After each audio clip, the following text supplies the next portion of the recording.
Government के notification को देखकर ही ये भर्ती हुई है। अब किसी को ये मालूम नहीं होता है कि सुप्रीम कोर्ट में क्या केस चल रहा है कि किस में क्या केस चल रहा है। अब हमारी भर्ती हम लोग नोटिफिकेशन देख के पढ़े, उसी के अकॉर्डिंग तैयारी की है।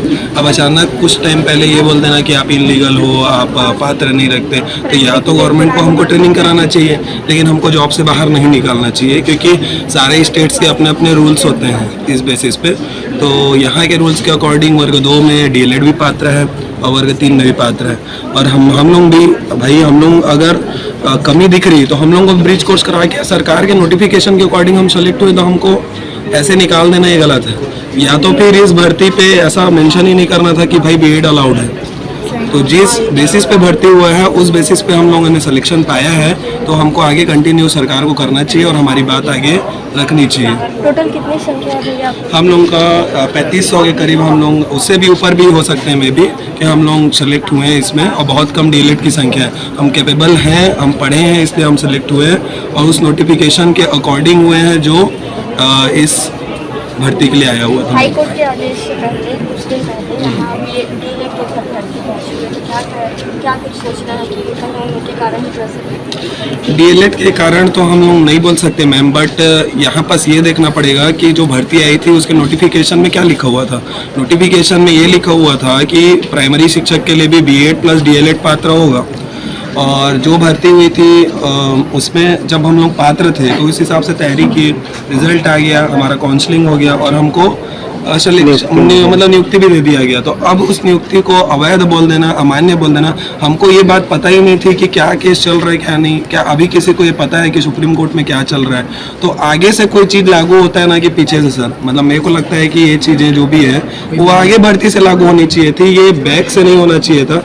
इससे बहुत सारे परिवार लोगों का बहुत मतलब गलत हो जाएगा इससे, क्योंकि बहुत सारे लोग सिंगल इनकम वाले पर्सन हैं और गवर्नमेंट जॉब पाना इतना इजी नहीं होता। 6 लाख 7 लोगों में सिलेक्शन होता है मैम।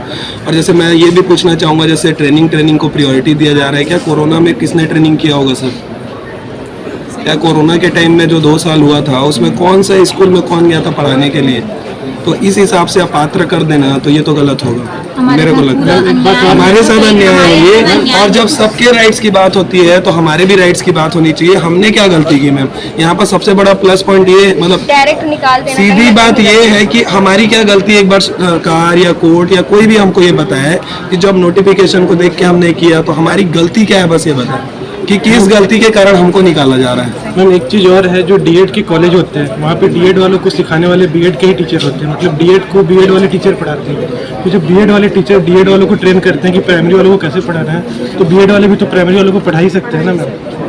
यही बात कहीं ना कहीं ये बोलना गलत है कि ट्रेनिंग मैम एक बात और मैं बोलना चाहूँगा सर, लाखों की भीड़ में मतलब आदमी सेलेक्ट होता है किसी भी जॉब में, इतना इजी नहीं कि गवर्नमेंट जॉब पाया जाए। उस पर भी आप उसको इलीगल बोल देना, आपके नोटिफिकेशन के अकॉर्डिंग जॉब पाएं, उसको इलीगल बोल देना ये गलत है। आप उन्हीं को भी ट्रेनिंग करा के कंटिन्यू कर सकते हो, या ऐसा कोई प्रावधान निकाल सकते हो बीच का रास्ता जिससे हमारा भी गलत ना हो।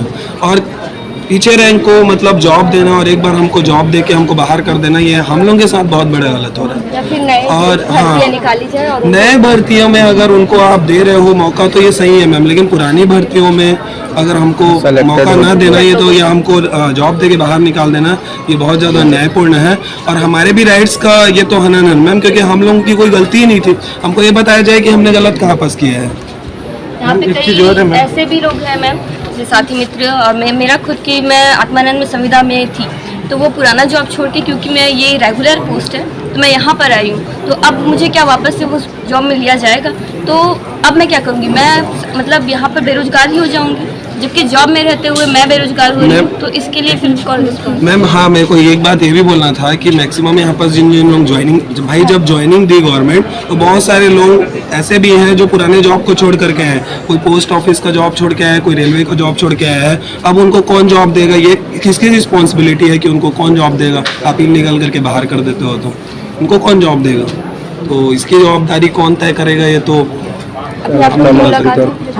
अभी तो नहीं हुई है, लेकिन उन्हीं से मुलाकात करने के लिए अब क्या बैठे हैं, लगता है मैम कर इंतजार पाएंगे? में। क्या लगता है कि क्या किस प्रकार का आश्वासन अब दिया जाएगा? उनके क्योंकि द्वारा हाईकोर्ट ने ऑलरेडी आदेश दे दिया है। सर के मतलब माननीय शिक्षा मंत्री जी के द्वारा तो आश्वासन पहले दिया गया था कि हम पुरानी भर्ती के उम्मीदवारों को नहीं बाहर करेंगे करके। अब उसी होप में हम लोग हैं कि सर से एक बार इस बारे में बात किया जाए कि सर पुरानी भर्ती में इस नियम को लागू ना किया जाए और सरकार हमारा साथ दे, एटलीस्ट हमारे फेवर में आए सरकार।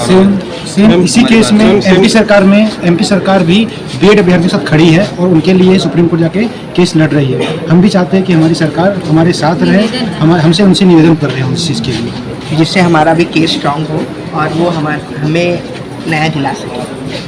तो ये मेरे साथ मौजूद थे बीएड के शिक्षक। आपको पता था तो कल ही हाईकोर्ट का आदेश आया है, जिसके बाद ये सब आज यहाँ पहुँचे हैं। बृजमोहन अग्रवाल से मुलाकात करने आए हैं, आश्वासन चाहते हैं, उम्मीदें लगा के बैठे हैं कि जो इनकी नौकरी है बच जाए और